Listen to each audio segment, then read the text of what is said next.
Assalamualaikum warahmatullahi wabarakatuh. Allahumma sholli ala Sayyidina Muhammad wa ala ali Sayyidina Muhammad.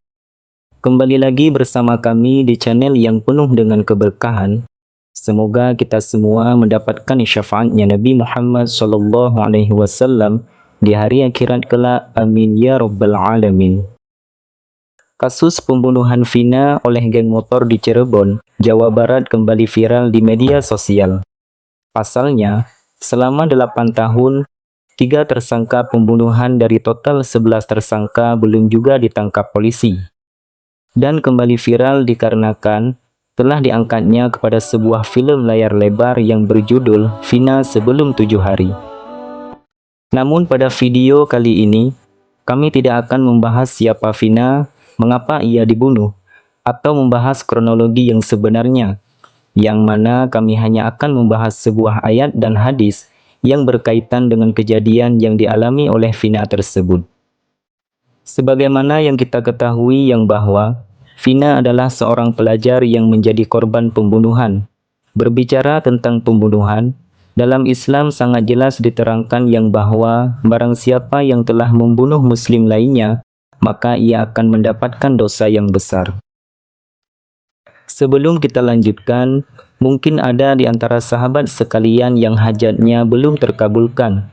Boleh sahabat tulis hajatnya di kolom komentar, agar sama-sama kita aminkan dan semoga Allah mengabulkannya. Amin ya rabbal alamin.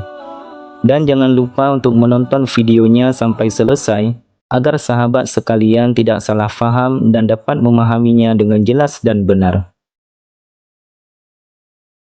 Sahabat beriman yang dirahmati Allah, bagaimanakah pandangan Islam terhadap kasus yang menimpa Vina tersebut? Berikut penjelasannya yang sesuai daripada Al-Quran dan hadis.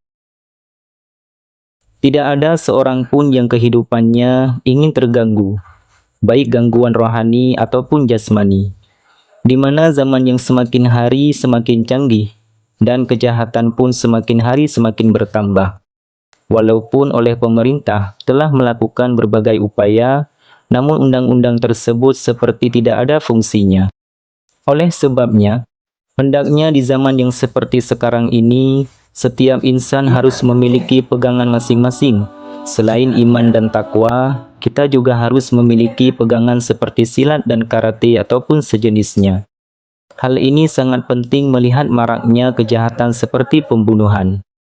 Sahabat beriman yang dirahmati Allah, barang siapa yang menjadi korban kejahatan, lantas ia membela diri semampunya, dan dalam membela dirinya menyebabkan kematian, maka hukum matinya adalah mati syahid. Dikarenakan termasuk dalam konteks membela diri, membela harta, keluarga, dan kehormatan. Pembelaan inilah dalam istilah fikih dinamakan dengan daf'us sahil, yaitu orang yang menyerang orang lain dengan niat jahat. Sebagaimana yang diterangkan di dalam Al-Quran yang artinya, barang siapa yang menyerang kamu, maka seranglah ia, seimbang dengan serangannya terhadapmu. Quran Surat Al-Baqarah ayat 194. Dan sebagaimana yang dijelaskan dalam hadis Rasulullah SAW yang artinya, barang siapa yang dibunuh karena membela hartanya, maka ia mati syahid. Barang siapa yang dibunuh karena membela agamanya, maka ia mati syahid.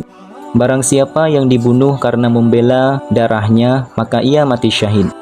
Dan barang siapa yang dibunuh karena membela keluarganya, ia mati syahid. Demikianlah jaminan bagi mereka yang berani melawan kejahatan demi membela diri, harta, dan keluarganya.